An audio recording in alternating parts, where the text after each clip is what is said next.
Pernah membayangkan seandainya terdapat jalur kereta api menuju Kabupaten Kuningan?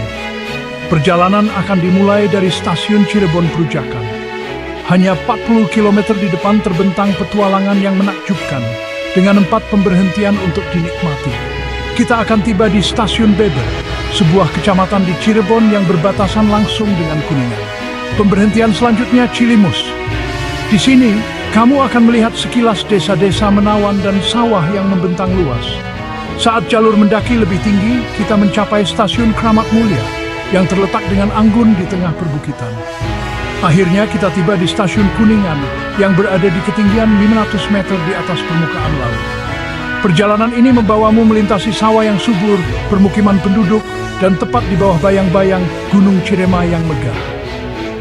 Semoga saja di waktu mendatang akan ada jalur kereta dari Cirebon ke Kuningan yang menunjukkan pesona Jawa Barat.